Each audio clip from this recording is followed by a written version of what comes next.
आदाब नाजरीन, एक बार फिर आपकी खिदमत में हाजिर हुआ हूँ एक नया एपिसोड लेकर, एक नई शख्सियत लेकर।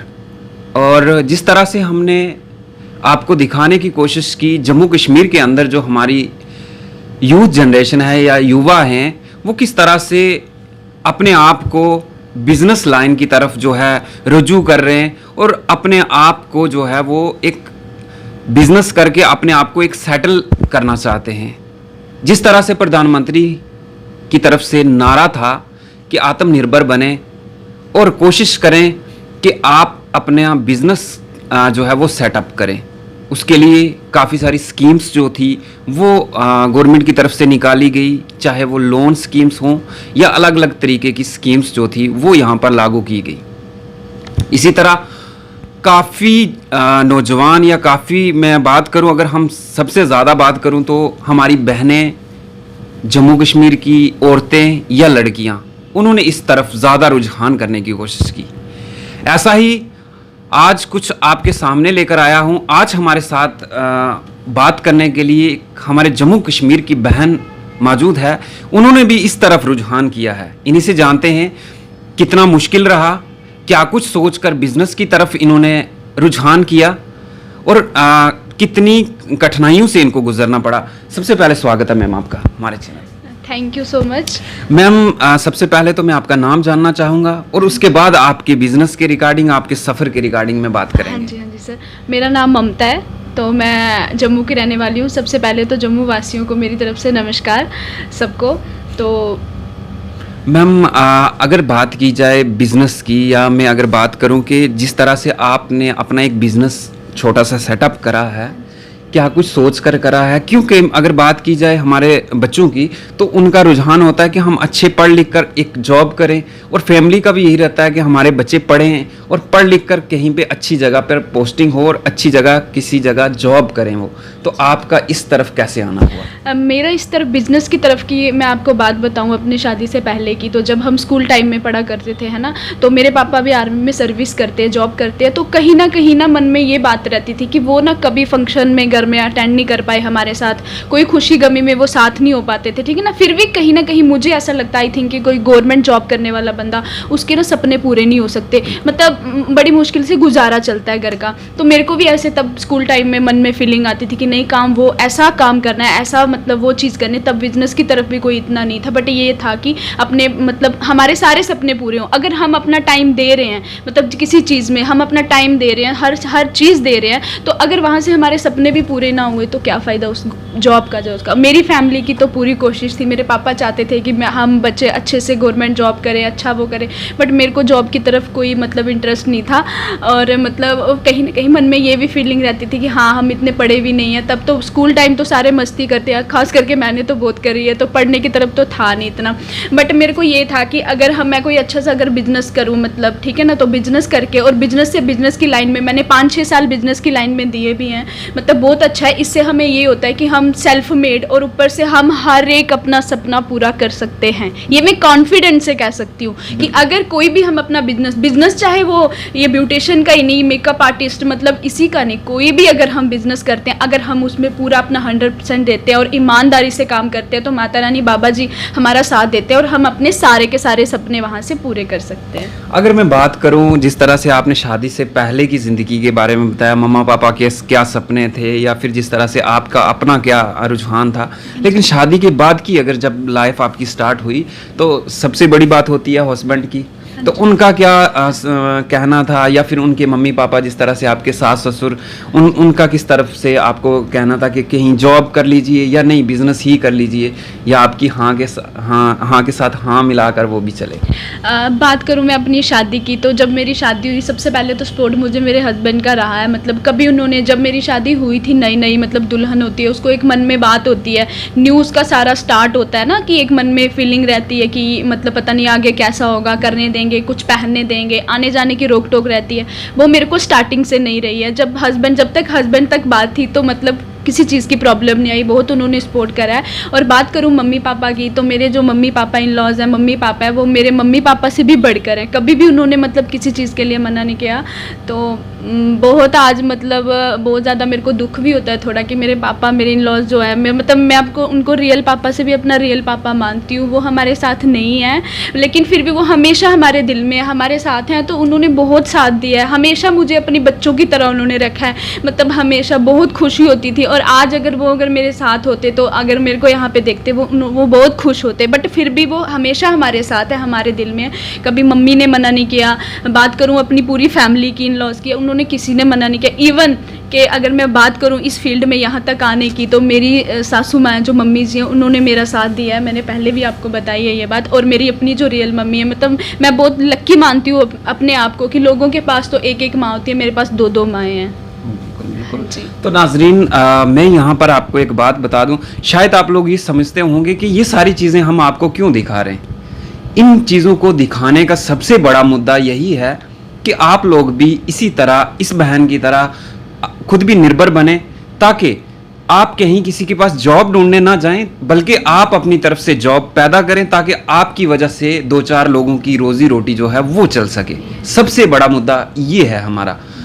मैं बात करूं, अगर आप इस फील्ड को क्यों चूज़ किया, क्योंकि अगर फील्ड की बात की जाए तो बहुत सारे रास्ते थे, बहुत सारे काम थे, वो भी आप कर सकते थे, बट आखिरकार ये क्यों? अच्छा, बात करूँ मैं इस फील्ड की, तो इसमें मेरा मतलब रुझाव कैसे हुआ, इसकी तरफ मैं कैसे अट्रैक्ट हुई, वो मैं आपको बात बताऊँ। जब मैं मतलब स्कूल टाइम हम पढ़ते थे, मेरी मम्मा जब जाते थे सैलून में, पार्लर में जाते, तो मैं पास खड़े होकर उनको देखती रहती थी। तो बस वहाँ से ही मेरे मन में हुआ कि नहीं, मुझे भी ये करना, और मुझे बहुत अच्छा लगता है, स्पेशली मेकअप करना, तैयार होकर रहना, ये सब बहुत मेरे को बहुत ज़्यादा क्रेज़ है इन सब चीज़ों का। तो वहाँ से ये मेरा स्टार्टअप हुआ। तो वहाँ से मैंने अपना स्टार्ट करा, बट प्रोफेशनल की तरफ नहीं थी मैं। काफ़ी टाइम से थी, बट प्रोफेशनल की तरफ नहीं थी। और बात करूं मैं प्रोफेशनल की तरफ जाने की, तो घर वालों ने कभी अलो भी नहीं किया। मतलब पीछे मतलब जो होते हैं ना, मतलब एक होता है, हर एक के मम्मी पापा को डर रहता है कि ये जवान बेटी है, जब तक शादी नहीं हो इसको बाहर नहीं भेजना। अगर बाहर हो सकता है कि मतलब वो भेज भी दे, तो रिश्तेदारों की बातें होती है, मोहल्ले वालों की बातें होती हैं। तो ऐसा कुछ नहीं है। आप अपने बच्चों पे विश्वास रखो, अपने दिए हुए उनमें संस्कारों पे विश्वास रखो। और मैं स्पेशल लड़कियों को भी बोलना चाहती हूँ कि अगर आपके मम्मी पापा ने आप पे भरोसा करके आपको भेजा हुआ है, तो आप भी उनका भरोसा बनाए रखें। और एक लड़का मतलब जरूरी नहीं है, कहते हैं कि लड़के को बाहर भेज दो, लड़की को नहीं भेजो, ऐसा प्लीज़ ऐसा मत करो। लड़की भी बहुत कुछ कर सकती है, उसको अपने पाँव पे खड़ा होने दो, उसको उड़ने दो। हर एक लड़की में, हर एक लड़के में कला है। शर्त यही है कि सिर्फ उसको तराशने की ज़रूरत है थोड़ी। बिल्कुल। आखिर में मैं ये जानना चाहूँगा, जिस तरह से आपने ये सेटअप बनाया अपना, कितने लोगों को आप यहाँ पे जॉब देने वाले हैं, ताकि वो भी उनके परिवार चल सके, क्योंकि सबसे अहम सवाल यही है। बिल्कुल बिल्कुल। तो फिर जॉब की बात मैं करूँ, मैं अब इतना तो नहीं सोचा मैंने, बट फिर भी मैं बड़ी जल्दी, मैं स्पेशली उन लड़कियों के लिए मैं मैसेज देना चाहती हूँ कि जो अपने आप को, जो मतलब जिनको पैसे की प्रॉब्लम है, पैसे की दिक्कत है, जो यहाँ से, जैसे मैंने दिल्ली से करके आई हूँ मैं, तो मेरा दिल्ली जाने का था नहीं, बट मेरे को प्रोफेशनल की तरफ जाना है, जिनसे मैंने क्लास ली है। बात करूँ उनकी, निशा लांबा दीदी की, तो बहुत अच्छे हैं वो। तो मुझे ऐसा लगा कि मुझे उन्हीं से लेनी है क्लास। क्यों वहाँ जाने का मेरा कारण ये था, हमारे जम्मू में भी बहुत अच्छी अच्छी क्लासेस दे रहे हैं, बट नहीं, मेरा हेयर को लेके था।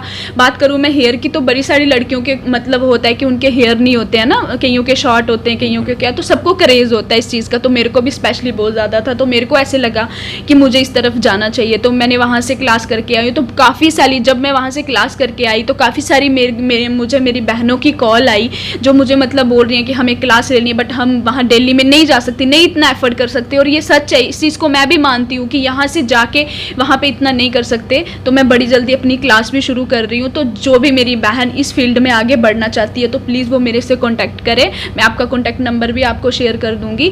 तो आप आइए, जहाँ पे मेरे पास विजिट करिए। और बात करूँ, आपने बहुत बड़ी बात बोली कि मैं जॉब दे पाऊँ, और माता रानी करे कि बड़ी जल्दी ऐसा हो। अभी तो मैं अपनी खुद से ही स्टार्ट करा है, तो बड़ी जल्दी जो है मतलब मैं अपने साथ काफ़ी अच्छा स्टाफ रखूँगी, काफ़ी अच्छे से हम वर्क करेंगे। अभी तो शुरुआत की है, देखो आगे बावे वाली माता रानी, चंडी माता रानी, बाबा जी कहाँ तक लेके जाते हैं। मैं बात करूं, जिस तरह से आप शादीशुदा हैं, किन किन लोगों की सपोर्ट रही आपको खास तौर पर, क्योंकि हस्बैंड की तो शायद रहती होगी, उनके बगैर तो कुछ भी नहीं हो पाएगा, लेकिन और किन लोगों ने इस चीज़ के लिए सपोर्ट करा और इनकरेज किया आपको कि नहीं आप करें, कोई बात नहीं, अच्छा होगा? जी जी। सबसे पहले तो मैंने हस्बैंड से बात करी थी, उन्होंने तो बिल्कुल मना कर दिया था कि नहीं दिल्ली बिल्कुल नहीं जाना, मैं जो भी बताऊंगी बिल्कुल सच बताऊंगी, उन्होंने मना कर दिया था। बट फिर उनको कहीं ना कहीं मना उन्होंने इसलिए नहीं किया, वो हमेशा उन्होंने मेरी कामयाबी में आगे बढ़ने में मेरा मतलब साथ दिया उन्होंने। तो बट उनको ये डर था कि यहाँ से अगर वहाँ जम्मू से उठ के JNK से उठ के बाहर जा रही है, वहाँ रहने की दिक्कत, यहाँ का माहौल वहाँ का माहौल। बट मुझे पता नहीं मन में ऐसी बात थी, मुझे ऐसा लगता था कि मैं मैनेज कर लूँगी क्योंकि मुझे कुछ करके आना है, मुझे बस कुछ अलग करना है। बट वो चीज़ बचपन से थी मेरे मन में, तो वो शरारती रह चुकी हूँ मैं बचपन से लेके अभी तक भी, बचपना नहीं गया हुआ है। तो मतलब वो चीज़ थी मन में। जब हस्बैंड से बात करी उन्होंने ना कर दी। बट मैं सैल्यूट करती हूँ अपनी सासू माँ जी को, अपनी मम्मी जी को। उनसे जब मैंने बात करी तो उन्होंने मतलब समझाया मेरे हस्बैंड को, उन्होंने बहुत सपोर्ट करा मेरे को।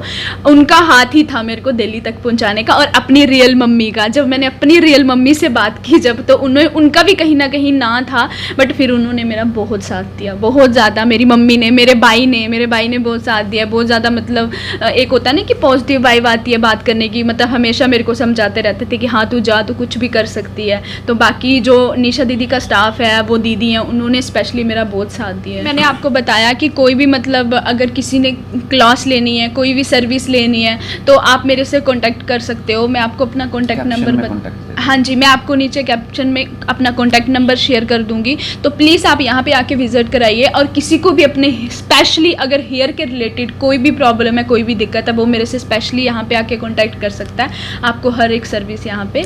मैम एक क्वेश्चन हमारा रह चुका है कि करूं, बाकी लोग भी यहाँ पर काम कर रहे हैं, तो खास तौर पर अगर रेट की बात करें, लोगों के मन में ये चीज़ बड़ी रहती है कि रेट शायद हाई रहते होंगे या किस तरह, तो आप लोगों का किस तरह का है, क्योंकि रेट को लेकर लोगों तक बात ज़रूर पहुँचनी चाहिए। जी मैं स्पेशली बोलना चाहूँगी क्योंकि मैं भी इस फील्ड से मैं गुजर चुकी हूँ। इस लाइन से मेरे मन में भी ये थॉट होते थे कि जब मैं इस फील्ड में नहीं थी कि रेट हाई रहते हैं, सबको ये प्रॉब्लम होती है। बट आप एक बार आके यहाँ पे विजिट करिए, आपको कोई भी रेट यहाँ पे हाई नहीं मिलेगा, बहुत रीजनेबल रेट आपको यहाँ पे मिलेंगे। मतलब आप आइए एक बार विजिट करिए। तो प्लीज़ अगर आपको अच्छा लगेगा करना, नहीं लगेगा तो नहीं करना, बट आपको ज़रूर अच्छा लगेगा, इतना भी मैं कॉन्फिडेंस से बोल रही हूँ कि आपको ज़रूर अच्छा लगेगा। मोस्ट वेलकम है आपका। स्पेशली जो मेरी बहनें आगे बढ़ना चाहती हैं, प्लीज़ एक बारी मेरे से आके मिलिए, विजिट करिए मेरे सैलून में। Thank you. तो आज के लिए इतना ही। अगले एपिसोड में एक नई शख्सियत के साथ फिर से मुलाकात होगी। अल्लाह हाफिज़।